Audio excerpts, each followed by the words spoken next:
2021년 4월 4일 미얀마 전역에서 반군부 시위가 일어났습니다.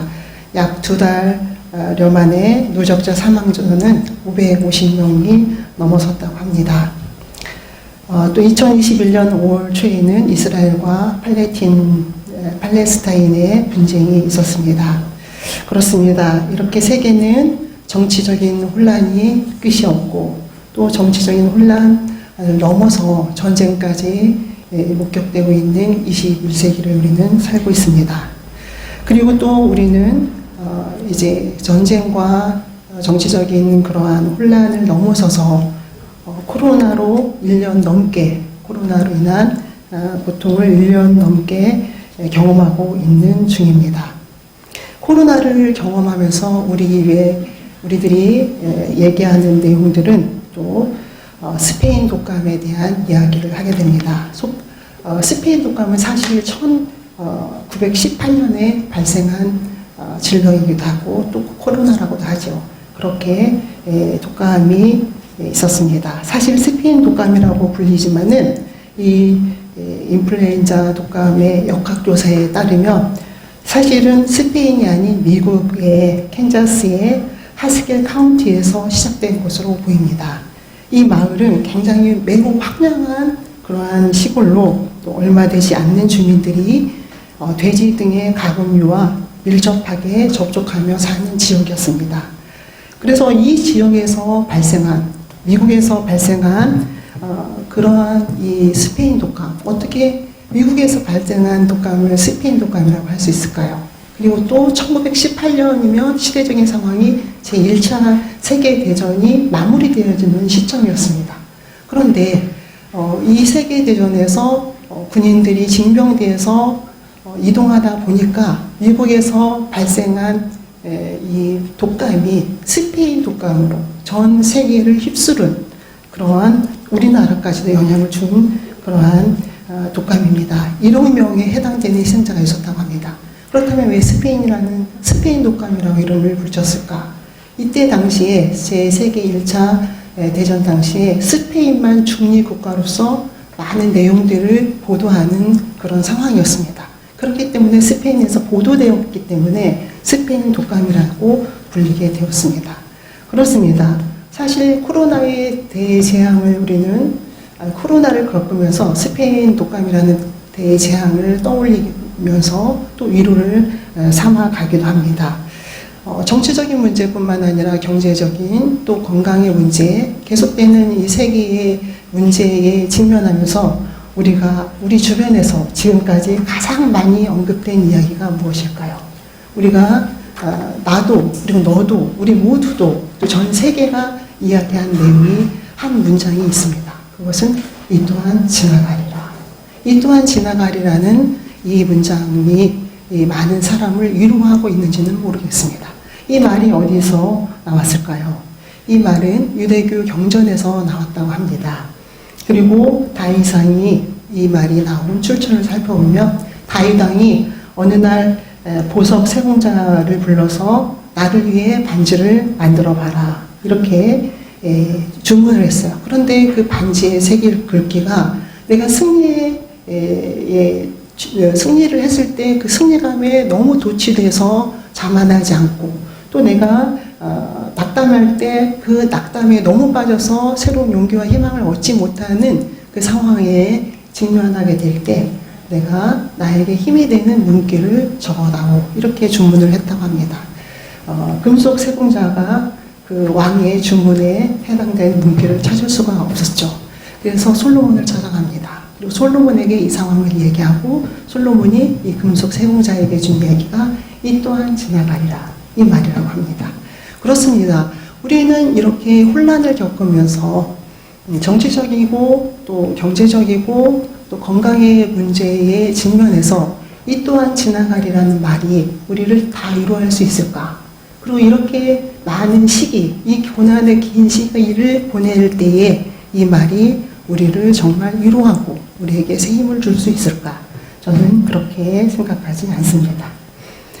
그렇다면은 이러한 이 또한 지나가리라는 말이 이 모든 것을 표현하기에는 이 모든 상황을 담아내기에는 적어도 충분하지 않다는 생각을 하면서 오늘 이런 시대를 살고 있는 우리에게 성서는 어떤 얘기를 들려줄 수 있을까? 그리고 이런 시대에 대해서 성서는 어떤 이야기를 하고 있는가? 우리는 성서를 통해서 한번 하나님이 우리에게 주시는 말씀을 들어보고자 합니다.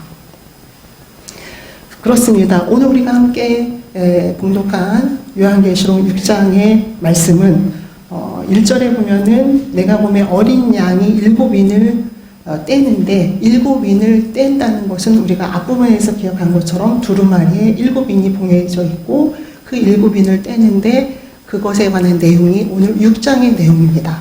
그리고 6장의 내용은 첫 번째 인을 떼는 것부터 6번째 인까지 떼는 내용으로 이루어져 있습니다.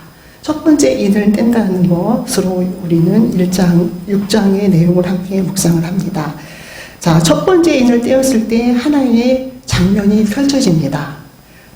인을 뗀다는 것은 말씀을 읽는다는 것인데 어찌된 일인지 오늘 요한이 우리에게 보여주는 환상은 인을 떼는 순간 한 장면이 그려지는 모습을 볼 수가 있습니다. 그리고 그 장면은 이렇게 시작합니다. 흰 말이 등장합니다. 흰 말을 탄 자가 이기고 또 이기려고 하더라. 이렇게 시작되는 내용을 우리는 볼 수가 있습니다. 그래서 이렇게 6장에 1절부터 시작되어지는 첫 번째 인을 떼는 내용에 대해서 이 내용을 긍정적인 내용으로 또 부정적인 내용으로 어떻게 봐야 하느냐 의견이 분분하지만 부정적인 내용으로 볼 수가 있습니다. 그리고 부정적인 내용입니다. 그런데 그 1절의 내용이 2절까지 이어지면서 흰 말이 있는데 그 탄자가 화살을 가지고 면류관을 받고 나아가서 이기고 또 이기려고 하더라. 이 말씀이 그렇다면 어떤 의미를 우리에게 전해줄 수 있을까요? 이것은 바로 적 그리스도에 대한 경고라고 이해할 수가 있습니다. 우리는 어떤 의미에서 교회 안에 있는 사람은 적 그리스도라는 이 용어가 익숙할 수 있지만 교회 밖에 있는 사람에게는 굉장히 낯선 용어가 될 수가 있습니다. 그렇다면 이 말은 어떤 이야기일까? 적 그리스도를 이야기하는 이 얘기는 바로 많은 사람들이 그리스도라고 지칭하면서 또 자칭 그리스도라고 이야기하면서 정말 많은 하나님의 백성들을, 선한 그리스도인들을 미혹하는 그러한 인물로 우리는 이야기를 할 수가 있습니다. 그렇습니다. 이들은 그리스도인들을 미혹하는데 이것은 어떤 것을 의미할까요? 많은 그리스도인들, 또 적어도 그리스도인들이 아닌 평범한 사람에게도 틀린 이념과 또 틀린 사상으로, 그리고 또 틀린 사고로, 그리고 또 특별히 종교적인 부분에서 자기들의 이익을 위한 그러한 오류가 넘쳐나는 그러한 사상으로 많은 사람을 미혹하는 인물, 또 단체로 우리는 이해할 수 있습니다. 신앙과 관련해서 그렇게 또 많은 사람을 미혹하는 그러한 인물로 우리는 이해할 수가 있습니다. 그런데 그러한 인물에 대해서 혹은 그런 단체에 대해서 왜 흰 말이 있는데 그 탄자가 그 말을 탄 사람이 화살을 가졌고 이렇게 표현하고 있을까요? 마치 군사적인 행동을 생각할 수 있는 내용으로 이루어져 있습니다. 이것은 또 무엇을 의미할까요? 그리고 이들의 계획과 이들이 원하는 내용은 이기고 또 이기려고 한다고 표현되어 있습니다. 이런 전체적인 내용을 우리는 어떻게 이해할 수 있을까요? 이것을 이해하기 위해서 특별히 요한계시록이 작성되는 이 시기 1세기에 로마 제국 동부 전선에는 파르티아라는 사람들로 구성된 적군이 대치하고 있었습니다. 그래서 로마 군인들은 주로 보병이었는데 이렇게 흰 말을 타고 전쟁을 치르는 이 파르티아 사람들이 이 로마 보병들에게는 굉장히 위협적이었다는 거죠. 그리고 굉장히 치명적이었습니다. 그렇습니다. 이렇게 로마 군들과 또 파르티아 군들의 싸움에 있어서 치명적이고 위협적인 그 상황을 오늘 환상을 연결해서 이해할 수 있다고 봅니다. 그래서 우리 기독교인들을 또 그리스도인들을 또 평범하게 살아가는 선한 사람들에게 치명적인 그러한 이념과 사상과 사고로 전복해 두르고 그들을 정복하며 그렇게 적그리스도인에게 넘기는 그런 많은 내용들을 이 타르티아 군대와 로마 군의 대치 상황을 연결해서 유추해서 설명하고 있는 것을 보게 됩니다. 그렇다는 것은 우리가 지금 21세기를 살아가는 이 현실 속에서도 우리가 노출된 이 사회는 언제 어느 순간에 어떤 사상과 이념이 우리를 그릇된 길로 가게 하고 또 우리의 진실한 그리스도인으로서의 길을 탈선하게 만들 수 있다는 굉장히 치명적이고 위협적인 경고를 하고 있는 것을 보게 됩니다. 사랑하는 성도 여러분, 여러분들은 안전합니까? 지금 우리는 이런 신앙의 위협 속에 노출되어 있다는 인식을 분명하게 해야 합니다. 여러분들은 안전합니까? 그렇습니다. 이렇게 첫 번째 인을 뗐을 때 우리에게 경고하고 있는 현 상황은 이렇게 종교적이고 신앙적이고 우리의 사상에 위협이 될 만한 그런 내용들로 이루어져 있습니다. 두 번째 내용으로 가겠습니다. 두 번째 내용으로 가보니까 3, 4절에 이어집니다. 둘째 인을 떼실 때에 내가 들으니 둘째 생물이 말하되 오라 하니 이에 붉은 말이 나오는지라 이렇게 되어 있습니다. 붉은 말이 나오는데 흰 말에 이어서 붉은 말이 나오는데 그의 역할을 보니 그 탄자가 허락을 받아 세상에서 화평을 제하여 버리고 그리고 서로 죽이게 하고 이렇게 이야기합니다. 그렇다면 이 두 번째 내용이 무엇을 이야기할까요? 전쟁을 의미한다고 볼 수 있습니다. 우리는 생각할 수 있습니다. 어떻게 21세기에 전 세계가 정치적으로 각각의 나라의 위치에 맞게 그리고 국제법에 따라서 각자의 자기의 자리를 지켜나가는 이 21세기에 전쟁이 가능하단 말인가? 이렇게 물을 수도 있습니다. 그런데 우리가 목격하는 것은 자기의 자국의 이익을 위해서 전쟁을 일삼는 너무나도 많은 상황들을 직면하게 됩니다. 군사적인 전쟁뿐만 아니라 경제적인 전쟁 또한 만만치 않는 것을 보게 됩니다. 그렇습니다. 세계의 전쟁의 그런 상황을 보면서 오늘 성서는 그렇게 전쟁의 참혹함이 있다는 얘기를 그 현실을 우리에게 이야기하고 있습니다. 세 번째로 한번 가보도록 하겠습니다. 세 번째는요, 5절과 6절의 내용은 셋째 인을 떼실 때에 이렇게 이야기하면서 나오는 내용은 검은 말에 대한 이야기가 나오고 또 이 내용은 재앙을 이야기하는데 특별히 경제적인 부분을 다루고 있다고 볼 수 있습니다. 그래서 이 내용에 우리가 조금 염두에서 읽어야 될 내용은 한 데나리온의 밀 한 대요 그리고 한 데나리온의 보리 석 대로다 이렇게 얘기합니다. 원래 한 데나리온은 일일 노동자의 임금이라고 합니다. 그러면 한 데나리온으로는 사실은 밀을 12대에 살 수 있는 가격이라고 합니다. 그런데 한 대밖에 살 수 없는 내용. 경제적으로 불합리한 그러한 이야기를 합니다. 이제는 우리가 지금 시대를 살아가면서 가난이라는 것은 절대로 절대적인 가난을 이야기할 수가 없습니다. 상대적인 가난을 이야기합니다. 이것은 더 이상 논의의 가치가 없을 만큼 이제 우리 모두에게 평준화된 그런 현실이기도 합니다. 그래서 우리나라 같은 경우에는 금수저와 흑수저를 이야기하기도 합니다. 수저라는 것이 뭘까요? 태어났을 때부터 쥐고 태어난 그 자체가, 경쟁 자체가 어렵다는 것을 이야기하고 어떤 의미에서는 그렇게 상대적인 가난의 다른 표현이 될 수도 있습니다. 그렇습니다. 우리가 살아가는 세상은 그렇게 안타까운 상황에 또 부인할 수 없는 그런 상황에 직면해 있습니다. 계속해서 네 번째 이대에 대한 내용은 또 흉년과 또 사망에 대한 이야기를 합니다. 마치 우리가 지금 경험하고 있는 그리고 경험했던 스페인 독감과 같은 1억 명의 사상을 냈던 1억 명의 사상자를 냈던 스페인의 독감과 같은 그리고 우리가 지금 굉장히 비극적이고 안타깝게 지켜보는 코로나의 그 현 상황.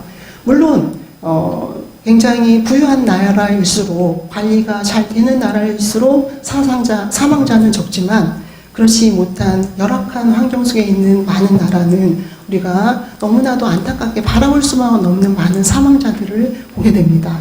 그런 현상을 네 번째 내용에서 얘기하고 있고, 그 이야기가 다섯 번째 그리고 여섯 번째로 이어집니다. 또 다섯 번째는 순교자에 대한, 이러한 상황 속에서도 복음을 들고 여전히 그 복음을 외치는 자들의 삶에 대한, 그들의 희생의 삶에 대한 내용이 다섯 번째이고, 또 마지막 여섯 번째, 아직 일곱 번째는 7장에서 다루게 됩니다. 여섯 번째 내용은 큰 지진과 천체의 변화에 대한 이야기입니다. 지금 21세기를 살아가고 있는 우리는 미국에서 너무나도 예상 밖의 그런 폭풍으로 인해서, 허리케인으로 인해서 집이 날아가 버리는, 속수무책으로 또 지진이 일어나는 그런 상황들을 직면하게 됩니다. 이러한 모든 내용들을 우리는 성서를 통해서 만나게 됩니다. 이와 같이 총체적인 현상을 만나면서 우리는 어떻게 살아가야 하는가? 말씀드린 것처럼 이 또한 지나가리라, 그 용어가 우리의 모든 이런 총체적인 낭독을 다 담아낼 수 있는가? 그리고 이런 총체적인 낭독을 살아가는 우리에게 위로가 될 수 있는가? 우리를 지탱할 수 있는 그런 힘이 되는가? 그렇지는 않습니다. 오늘 이러한 총체적인 낭독과 현상을 성서는 어떻게 이야기하고 있는가? 또 이런 시대를 살아가고 있는 우리에게 성서는 어떤 얘기를 들려주고 있는가? 17절에서는 이렇게 이야기합니다.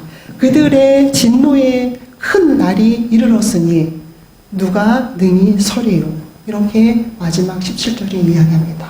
진노의 날과 같은 이러한 모든 총체적인 난국 속에 누가 능히 서겠는가? 라는 질문을 합니다. 이것은 어떻게 우리가 이해할 수 있을까요? 어떤 사람은 이야기할 수 있을 것 같습니다. 이것은 수사학적인 질문이야.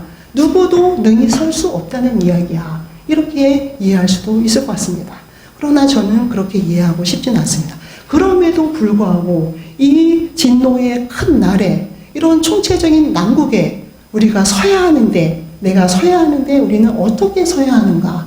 또 무엇으로 설 수 있다는 것인가? 성서는 이러한 총체적인 난국을 살아가는 우리에게 우리가 설 수 있는 길에 대해서 무엇을 이야기하고 있는가? 라고 묻고 싶습니다. 그리고 함께 물으면서 그 답을 찾아보겠습니다. 저는 이와 동일한 지금 우리의 요한계시록 6장과 비슷한 내용을 마태복음 24장에서 만날 수가 있습니다. 어떤 의미에서는 같은 내용인데 다른 표현으로 이해할 수 있다고 생각합니다. 그래서 마태복음 24장으로 가보면 24장의 3절과 5절까지의 내용을 가보면 이렇게 되어 있습니다. 예수께서 감난산 위에 앉으셨을 때에 제자들이 조용히 와서 이르되, 그리고 이렇게 얘기합니다. 주의 임하심과 세상 끝에는 무슨 징조가 있겠습니까? 이렇게 물어요. 주의 임하심과 세상 끝에는 무슨 징조가 있습니까? 이렇게 묻는 제자들에게 이야기합니다. 예수께서 대답하여 이르시되, 너희가 사람의 미혹을 받지 않도록 주의하라. 많은 사람이 내 이름으로 와서 나는 그리스도라 하여 많은 사람을 미혹하리라. 그리고 또 말씀이 뒷부분에서 이어집니다. 난리와 난리 소문을 듣겠으나 너희는 삼가 두려워하지 말아라. 이렇게 얘기합니다. 정말 예수님의 이름으로 내가 예수야, 내가 구원자야 라고 하는 많은 사람들이 있을 것이고, 또 난리와 난리가 일어날 것이고, 많은 그러한 소문들이 있지만, 그러나 그런 상황 속에서 너희들이 해야 할 일은 아까 설교 도입 부분에서 얘기한 것처럼 이 또한 지나가리라, 이 말이 아니라 두려워하지 말아라. 두려워하지 말라는 경고를 예수님께서 하고 있습니다. 두려워하지 말고, 그리고 그 다음에 말씀은 이어집니다. 끝까지 견디는 자는 구원을 얻으리라. 이렇게 이야기합니다. 두려워하지 말아라. 세상 끝날 것 같은 그런 많은 상황들과 정말 이해할 수 없는 많은 일들이 곳곳에서 사방에서 일어나는 그 상황들을 볼 때 이것은 세상이 끝나는 징조와 같은 것인데, 너희들이 두려워하지 말고 끝까지 견뎌서 구원을 받는 구원의 대열에 이르도록 해라. 이렇게 예수님이 경고하고 있습니다. 그렇습니다. 이 말씀을 통해서 우리는 어떻게 이해할 수 있을까요?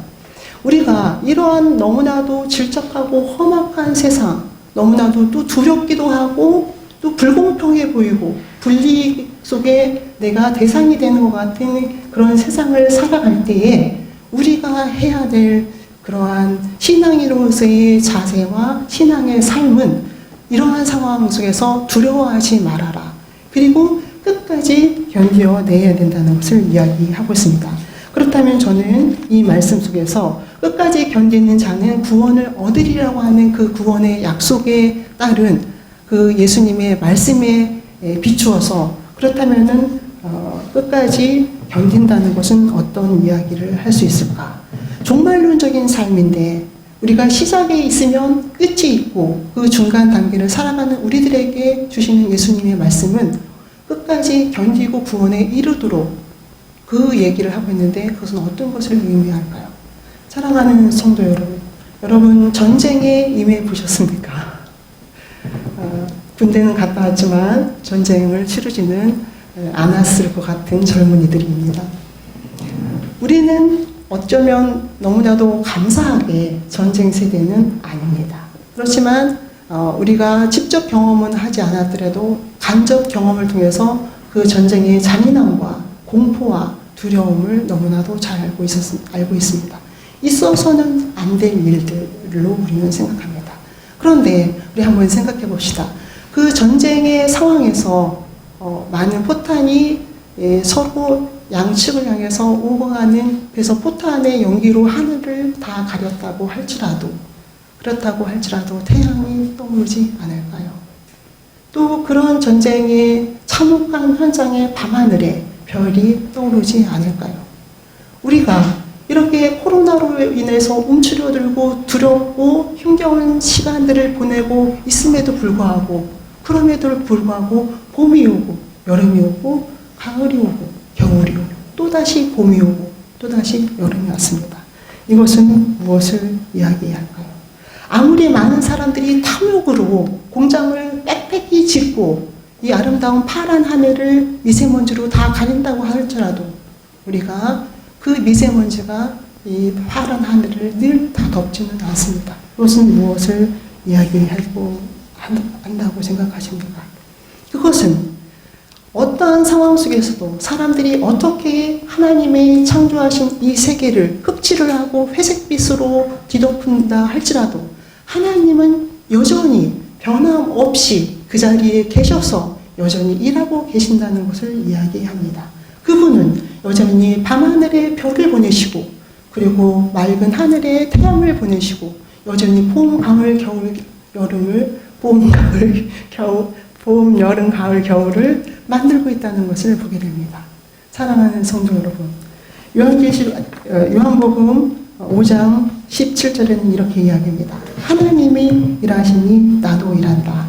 예수께서 저희에게 이르시되 내 아버지께서 이제까지 일하시니 나도 일한다. 이렇게 이야기합니다. 어떠한 상황 속에서도 하나님은 여전히 일하고 있다는 것을 보면서, 그리고 우리가 회색빛으로 만든 그 하늘을 새로운 파란 하늘로 만드고 계속해서 회복하고 또 다시 우리가 잿빛으로 만들어 놓은 세상을 다시 밝은 따뜻한 빛으로 만들기 위해서 여전히 그 회복을 위해서 일하고 계시는 하나님을 보면서 우리는 우리의 삶 속에서 이런 종말론적인 삶의 모습이 어떤 것이어야 한다는 것을 알게 됩니다. 세상이 너무 각곳에서 많은 전쟁과 기근이 일어나고 그리고 또 적그리스도의 출몰이 너무나 빈번하다 할지라도 우리는 하나님께서 일하시는 것을 보면서 우리 또한 일하는 시간으로 그분과 함께 동행하면서 이 아름다운 세상을 만들어가는 그런 시간으로 보내야 된다는 것. 그것이 우리의 사명이고 우리의 삶이고 그것이 곧 우리의 아름다운 삶이라는 것을 오늘 성서는 이야기합니다. 사랑하는 성도 여러분, 여러분들은 이 종말의 시간을 보내시면서 또 개인적인 그런 삶의 현장 속에서 어떻게 시간을 보내고 있습니까? 오늘 하나님은 우리를 향해서 하나님이 일하시니 우리 또한 일하는 시간으로 그렇게 아름다운 회복을 만들어가는 그런 재창조의 사람으로 살아가라는 것을 이야기합니다. 그렇기 때문에 이런 험악한 세상을 살아가면서 이 또한 지나가리라는 말은 우리의 신앙의 삶을, 우리의 하나님께서 일하시는 그 삶을 다 담아낼 수 없다는 것을 우리는 또 한 번 얘기합니다. 여러분들은 카르페 디엠이라는 이야기를 아십니까? 카르페 디엠은 호라티우스의 라틴어시의 한 구절입니다. 여러분들이 잘 알고 있는 것처럼 이 말은 죽은 시인의 사회에서도 이야기되어서 회자되는 내용이기도 합니다. 이것은 바로 현재를 살라는 이야기입니다. 오늘을 살라는 이야기입니다. 우리가 종말론적인 그러한 현상 속에서 살아갈 때 예수님께서도 일하시는 것처럼, 하나님께서 일하시기 때문에 예수님도 일한다고 말씀하신 것처럼, 그런 것처럼 우리 또한 이 종말론적인 그런 시간을 살아갈 때 우리는 두려워하지 말고 잘 견디어서 구원에 이르라는 그 말씀을 우리 가슴 깊이 새기면서 이렇게 현재의 시간을 잘 살아갈 수 있는, 현재의 시간을 한 땀 한 땀 아름답게 살아갈 수 있는 그러한 여러분들이 되시기를 축원합니다. 기도하시겠습니다.